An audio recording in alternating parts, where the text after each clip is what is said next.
Salut à tous, c'est Maya et aujourd'hui on se retrouve dans un book haul. Alors ce mois-ci j'ai acquis 9 livres en plus donc dans ma bibliothèque et je vais donc vous les montrer tout de suite. Alors j'ai aussi des BD aussi à vous montrer, donc ça je mettrai à la fin de la vidéo. Je ne sais plus si je vous l'avais montré donc dans mon ancien book haul, mais donc j'ai acquis les 100 de Cass Morgan dans la collection R de Robert Laffont. Donc en fait j'ai vu la série avant donc avec les personnages là et j'ai vraiment adoré. Donc du coup quand j'ai vu que c'était tiré d'un livre, je me suis précipitée dessus, je l'ai commandé mais je n'ai toujours pas lu, mais ça ne saurait tarder. Alors il y a une série qui me tente énormément, donc c'est Game of Thrones, qu'on en entend beaucoup parler ces temps-ci, enfin depuis quelques années à vrai dire, et je me suis dit que j'allais lire le premier livre avant de regarder la première saison en fait de la série, et dites-moi si la première saison de la série correspond à le premier livre en fait. Je sais pas si ça correspond, et voilà. Donc je connais vraiment pas l'histoire du tout, je sais vraiment pas de quoi ça parle. Donc je vois que ça parle de royaume et cette couronne, voilà, mais sinon je connais rien du tout sur ce livre.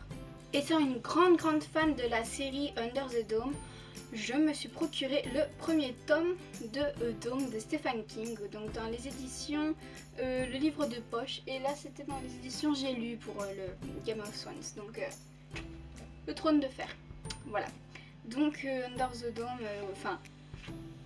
donc Dome, c'est l'histoire en fait d'une ville qui se retrouve soudainement piégée en fait avec autour d'un dôme, enfin sous un dôme.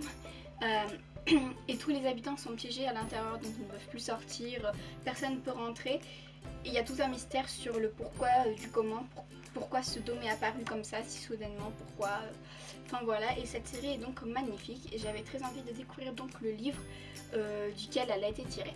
Ensuite j'ai acheté le premier tome du Labyrinthe de James Ashner, publié dans les éditions Pocket Jeunesse, que j'ai déjà lu donc pour le Summer Friendship Autumn, où j'ai aussi mis mon avis dessus.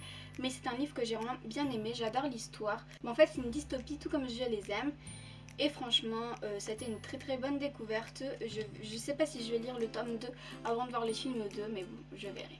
Des éditions Prélude, donc j'ai reçu Le cœur entre les pages de Shelley King, que je remercie pour leur envoi. Je sais vraiment pas de quoi ça parle, donc d'une librairie où elle découvre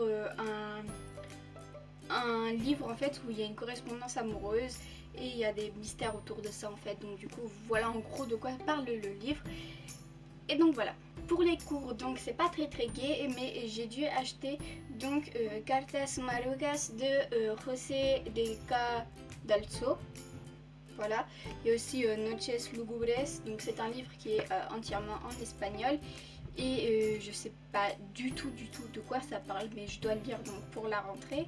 Et ça va être vraiment merveilleux. Donc en plus c'est écrit pas hyper gros.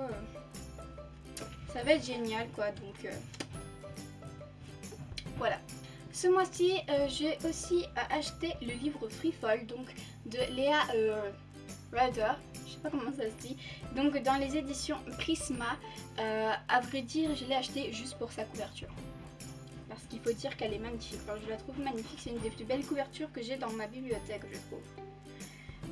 Et d'après la quatrième de couverture, je trouve que ça ressemble beaucoup à ce 6 jolis troubles donc de Cora Carmack.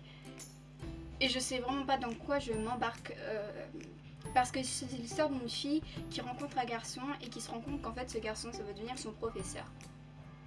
Donc si vous avez lu ces 6 jolis troubles, vous pouvez très bien comprendre que ça se ressemble pas mal. Je me suis aussi laissée tenter donc par Delirium de Lauren Oliver, dans les éditions Le livre de poche jeunesse. C'est une dystopie d'après ce que je comprends, où l'amour est considéré comme la pire des maladies. Donc là j'ai lu la quatrième, mais voilà, donc c'est juste ce que j'ai besoin de savoir. Et je sais qu'il y a des avis mitigés en fait sur ce livre et j'ai envie d'avoir mon propre opinion. Et donc du coup voilà.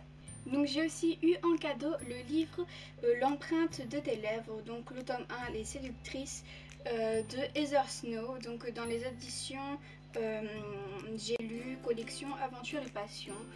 Donc en fait je sais pas du tout quoi ça parle, j'ai l'impression que ça se passe un peu dans le temps en fait, avec la robe de la dame de la couverture, voilà. Mais voilà, on verra de quoi ça parle, mais bon, voilà. Donc maintenant on passe au BD, j'en ai 5 à vous présenter, donc 4 que j'ai eu pour 3 euros. Bon, il y a eu le 3 euros de la BD, enfin voilà, j'en ai trouvé 3 sur Amazon et un que j'ai acheté dans mon supermarché, donc voilà. Donc le premier, il s'agit de Angry Birds, le tome 1, Opération Omelette, dans les éditions Le Lombard. Je vous l'ai déjà présenté donc dans mon update lecture du mois de juin, vu que je l'ai déjà lu. C'était une très bonne BD, franchement, je me suis bien amusée en la lisant et ça va, j'ai bien aimé. Ensuite, je me suis acheté donc Les Lapins Crétins, le tome 1 bois, donc dans les éditions Les Deux Royaumes. Ouais, ça doit être ça. Donc voilà, donc c'est de Titome et Pujol, d'après ce que je comprends. Donc je l'ai lu, donc si on peut dire ça, lire, puisque à part dire bois, les lapins crétins ne parlent pas. Donc voilà, mais sinon c'est vraiment une BD très très marrante en fait.